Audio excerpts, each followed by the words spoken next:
വ്യാപാര യുദ്ധം പ്രഖ്യാപിച്ച അമേരിക്കൻ പ്രസിഡന്റിനെതിരെ യുദ്ധപ്രഖ്യാപനവുമായി യൂറോപ്യൻ രാജ്യങ്ങളും ചൈനയും കാനഡയും. തൽക്കാലം മൗനം പാലിച്ച ഇന്ത്യയും ജപ്പാനും.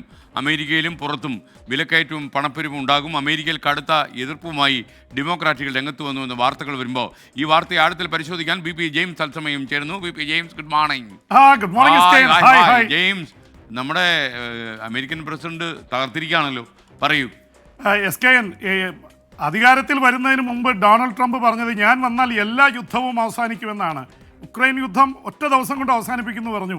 വന്നിട്ട് മാസം 2-3 ആവുന്നു, ഒരു തരത്തിലും യുദ്ധം അവസാനിക്കുന്നില്ല. ഇസ്രായേൽ യുദ്ധം വീണ്ടും ആരംഭിച്ചു എന്ന് മാത്രമല്ല, ഇപ്പോൾ വ്യാപാര യുദ്ധം തന്നെ പ്രഖ്യാപിച്ചിരിക്കുകയാണ് ഡൊണാൾഡ് ട്രംപ്.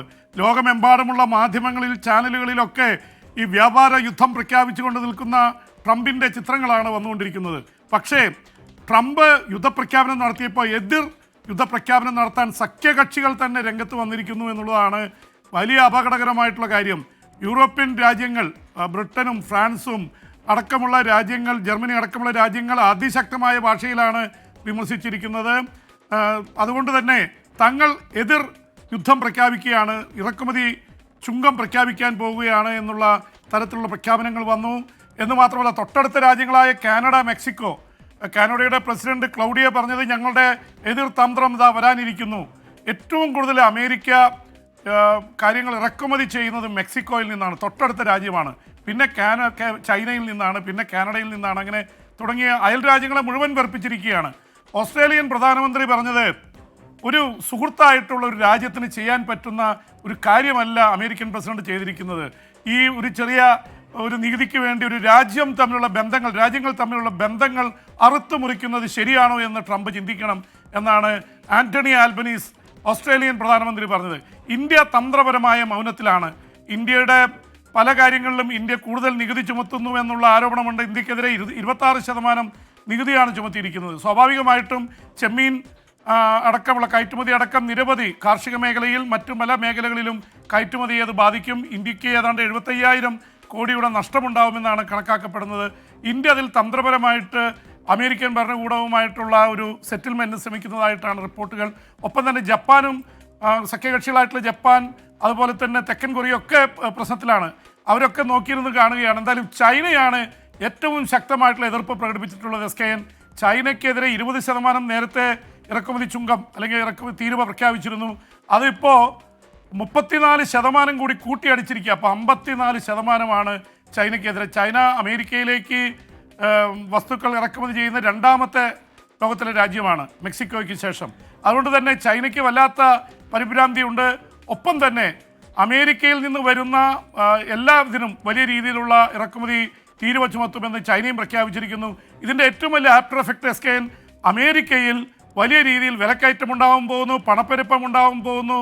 അമേരിക്ക വലിയ പ്രശ്നത്തിലാണെന്ന് എതിർപക്ഷത്തിലുള്ള ഡെമോക്രാറ്റുകൾ പറയുന്നു, ട്രംപിൻ്റെ കൂടെ നിൽക്കുന്ന റിപ്പബ്ലിക്കന്മാർ പറയുന്നു. പക്ഷെ ഇതൊന്നും ട്രംപിന് കൂസുന്നില്ല. ട്രംപ് പറയുന്നത് ഇതുവഴി അമേരിക്കയുടെ ഉൽപ്പന്നങ്ങളുടെ വിൽപ്പന കൂടും, അവിടെ കൂടുതൽ മാനുഫാക്ചറിങ് നിർമ്മിതി ഉണ്ടാവും, അതുവഴി അമേരിക്ക കൂടുതൽ പുരോഗതിയിലേക്ക് എത്തുമെന്നുള്ള വാദം ഉയർത്തിക്കൊണ്ടാണ് അമേരിക്ക ഫസ്റ്റ് എന്ന വാദവുമായിട്ട് ട്രംപ് നിൽക്കുന്നത്. ട്രംപിൻ്റെ കാര്യത്തിൽ എന്ത് ചെയ്യണമെന്ന് റിപ്പബ്ലിക്കൻ പാർട്ടിക്ക് തന്നെ അറിയാത്ത അവസ്ഥയാണ്. അമേരിക്കയിലെ ഓഹരി വിപണി കുത്തനെ വീണിരിക്കുന്നു. എന്തായാലും ഒരു കാലത്ത്, കഴിഞ്ഞ ഒരു നൂറ്റാണ്ടിനുള്ളിൽ സംഭവിക്കാത്ത കാര്യങ്ങളാണ് അമേരിക്കൻ പ്രസിഡന്റ് തൻ്റെ പ്രത്യേക അധികാരങ്ങൾ, ഒരു എമർജൻസി പീരീഡിൽ ഉപയോഗിക്കുന്ന അധികാരങ്ങൾ ഉപയോഗിച്ച് നടപ്പിലാക്കുന്നത്. എല്ലാ അമേരിക്കക്കാരൊക്കെ പറയുന്നത് ഇങ്ങനെ അമേരിക്കൻ പ്രസിഡന്റിന് അധികാരമുണ്ടോ എന്നുള്ളത് ഞങ്ങൾക്കറിയില്ലായിരുന്നു എന്നാണ്. എന്തായാലും ലോക വ്യാപാര ക്രമത്തെ തന്നെ അട്ടിമറിക്കുന്ന രീതിയിൽ അമേരിക്കൻ പ്രസിഡന്റ് വാളോങ്ങിയിരിക്കുന്നു. അതിനെതിരെ എതിർവാളുകളുമായിട്ട് ലോകരാജ്യങ്ങൾ മുഴുവൻ രംഗത്തിറങ്ങിയിരിക്കുകയാണ്.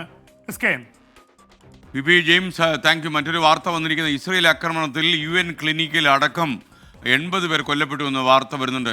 യഥാർത്ഥത്തിൽ ഈ യുദ്ധം അവസാനിക്കാൻ പോകുന്നുവെന്ന് സൂചന നൽകിയത് അമേരിക്കൻ പ്രസിഡന്റാണ്. പക്ഷേ അതിന് വാറോലയുടെ വില പോലും ഇല്ല. പറയൂ.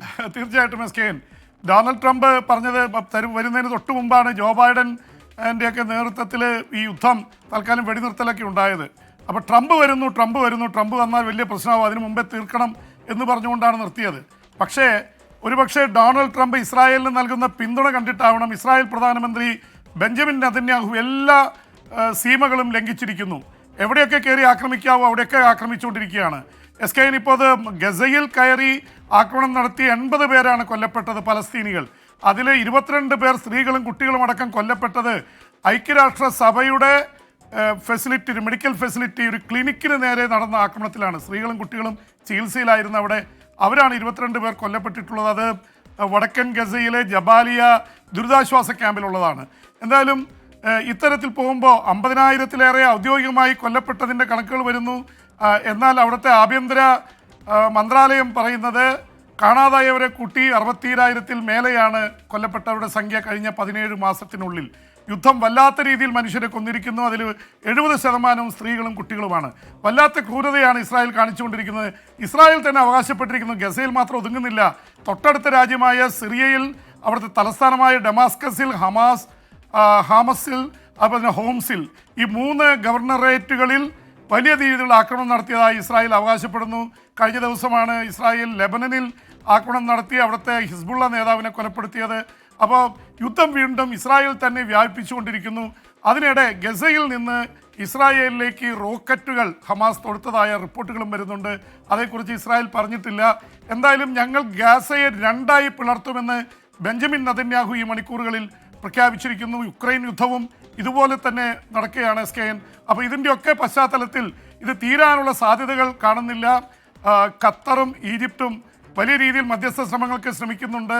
പക്ഷെ അതൊന്നും കേൾക്കാൻ ഇസ്രായേലോ ഹമാസോ തയ്യാറാവുന്നില്ലെന്നുള്ള പരാതിയുണ്ട്. ഇറാനും അമേരിക്കയും തമ്മിലുള്ള ബന്ധങ്ങളും വഷളായിരിക്കുകയാണ്.